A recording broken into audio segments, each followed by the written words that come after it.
Hello viewers! Right now I am in Taipei, Taiwan. So this video is not about Korean rice wine, but it is about rice wine and millet rice wine, some traditional wines. If you like this video, please click that like button and subscribe. And I'll have a new video every week on the subject of Korean rice wine or rice wine in general. I was lucky enough during this trip to visit the Hakka Cultural District in Hsinchu City, which is a city maybe 50 miles west of Taipei. This city of Hsinchu is known for high-tech industry and for being the Windy City. Through the help of friends, a friend of a friend who found out I was interested in traditional rice wine, she took us to this place called the Hakka Cultural District in Hsinchu. And this is a great place. I'll show you the map on the screen. It's very extensive. There's all kinds of traditional buildings, like a little village, and stores to buy crafts and food items. There's an organic farmers market once a week, I think. There's a bookstore. There are artists and performances, classrooms. You can take classes to learn about Hakka culture and some crafts, I think. So there are really a lot of things to do here. This doesn't seem to be a place for outside tourists, but it does seem like an attraction for the city. People in the city can go to this miniature village and learn all kinds of things, have fun. It looks like a great place. The part that I was especially interested in, of course, was rice wine, and there is a store, which I'll show you on the map on the screen right here. This Hsinchu 13 Goods Market. They sell rice wine and millet wine, traditionally made. So if you go to this place, you'll need someone that speaks Chinese. So at the 13 Goods store, they sold this, which we've consumed most of this already, but I want to do a taste test on camera. This cost just over $6, I guess, $7 US. So great deal for handmade traditional millet wine. That's what this is. It's very clear and yellowish. So I want to taste it on camera.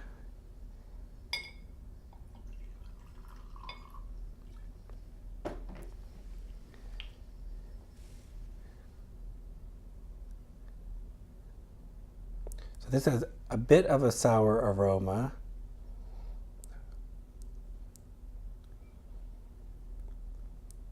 A little bit fruity or plummy.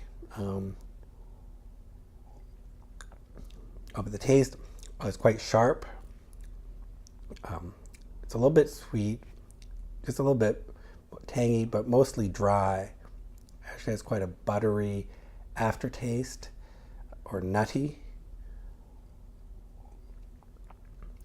Yeah, so it's quite complex.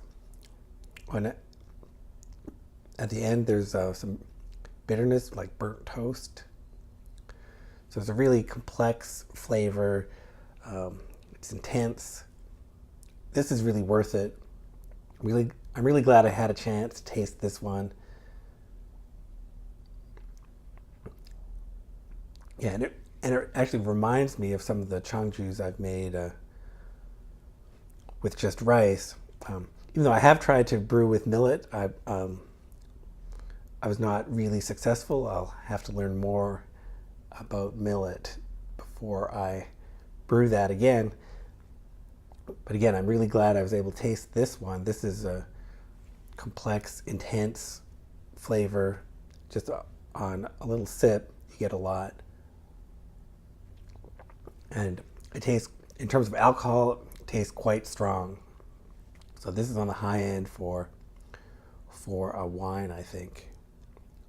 So this is just fermented. It's not distilled.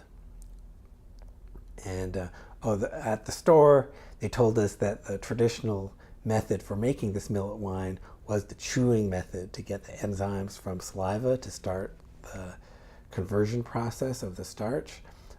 They don't do that anymore, but they did mention that was the very traditional method is the chewing method. So I thought that was interesting. Okay, so that's very nice. I like this one.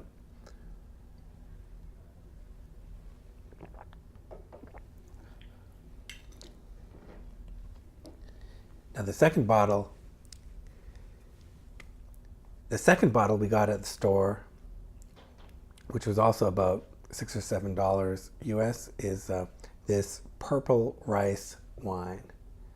Purple rice wine, and it does have some sediment. They told us at the store that they had a hard time selling the rice wines with the sediment, which I guess is more traditional.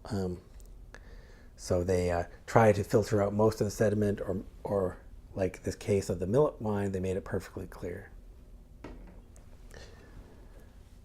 Okay, so this does have some sediment. I'm stirring it around. It's quite a rich, reddish color, mostly.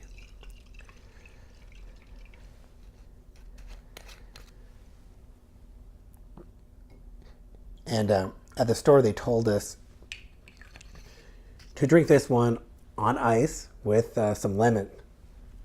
I'm just drinking it cold. I don't have lemon, but let's taste this one.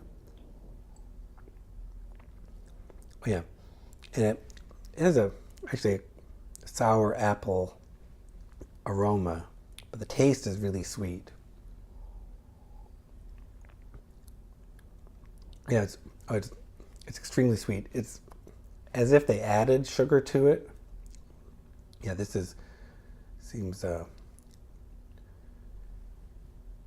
seems unnaturally sweet.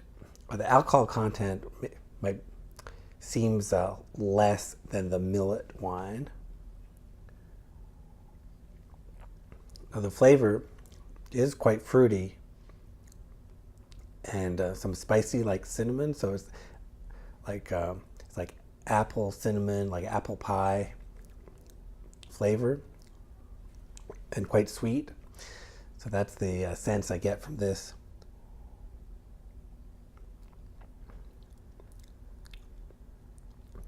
Yeah. So actually, this would be good with some ice, because it is so sweet. It'd be good like summer drink, and I think it's relatively low in alcohol. So this is the purple rice wine, which I suppose is like the kind of rice I've seen that was labeled as black rice in a package, but I'm not sure.